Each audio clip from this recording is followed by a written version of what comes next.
क्या इन colours, patterns और lines को देखकर कुछ याद आता है?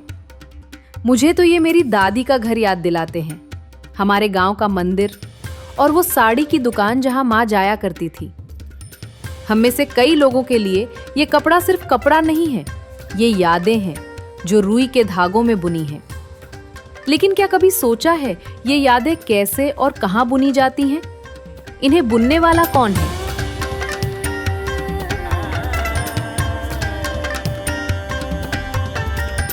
तमिलनाडु के लोगों के हर फंक्शन में आपको एक कोने में कहीं ना कहीं जम्मकलम बिछा हुआ या उपयोग होता हुआ मिल जाएगा। अगर पहले से शुरुआत करूं तो चाहे सोने के लिए हमारा बिस्तर हो या जमीन, उस पर एक चादर बिछाकर लेटने से लेकर घर के शुभ या अशुभ अवसर पर भी जम्मकलम 100% बिछाया जाता है। अगर पूरे भवानी के आसपास के गांवों की बात करें तो बुनाई का काम ही सबसे ज्यादा लाभदायक रहा है। मेरे ख्याल से ये लोगों का कारपेट है।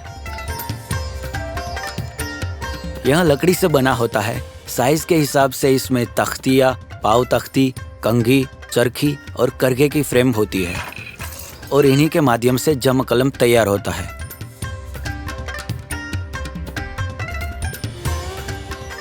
नेचुरल यार्न्स को बंडल में ले आते हैं और डाइंग सिर्फ वेफ्ट के लिए ही होती है।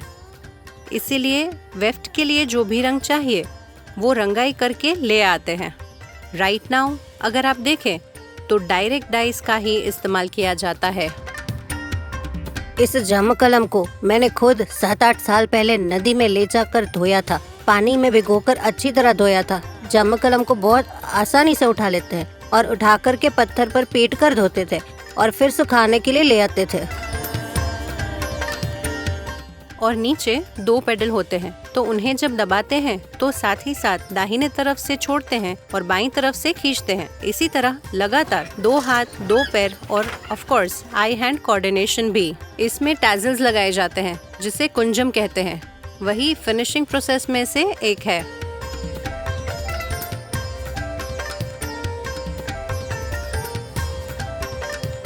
ये बहुत लंबे समय तक चलता है, 10 साल, 15 साल, मेरे पास तो 20 साल पुराना जमकलम भी है। यह वैसे ही बहुत शानदार रहता है, जबकि दुकान से खरीदी गई बेडशीट तो 1 या 2 साल ही टिकती है। आज की जनरेशन के लोगों में से एक भी व्यक्ति इस उत्पादन के काम में नहीं आ रहा है। तब शुभ कार्यों के लिए सब जमकलम खरीदते थे, अब कोई नहीं खरीदता। यह उद्योग तो हमारी पीढ़ी में ही खत्म हो जाएगा।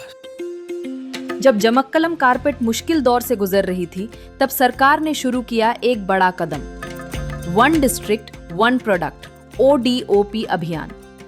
इसमें हर जिले को उसका खास प्रोडक्ट दिया गया और भवानी को मिली उसकी पुरानी पहचान, जमक्कलम कालीन। ये योजना सिर्फ परंपरा को बचाने की नहीं, बल्कि स्थानीय हुनर को दुनिया तक पहुंचाने की कोशिश है। गवर्नमेंट स्पॉन्सर्ड कुछ प्रोजेक्ट्स भी आते हैं, जैसे कि क्लस्टर विजिट, जिसमें वे डॉक्यूमेंटेशन करते हैं कि कारीगर इस क्राफ्ट को कैसे बना रहे हैं। उनके साथ जाकर लगभग 10 दिन ठहरना और इस कला को स्टेज बाय स्टेज सीखना, चाहे वे बुनकर हो या जो कोई भी इस बुनाई से संबंधित उद्योग में कुछ करना चाहता है। उन्हें बहुत सारे अलग अलग देशों में ले जाना, उनके उत्पादों को एग्जिबिट करना, यह उनके लिए एक नया एक्सपीरियंस, नई अपॉर्चुनिटी और एक एक्सपोजर भी है। इस कला की रक्षा के लिए और इस उद्योग को बचाने के लिए भवानी में औद्योगिक कॉलेज के माध्यम से औद्योगिक तकनीक का विकास किया जा सकता है।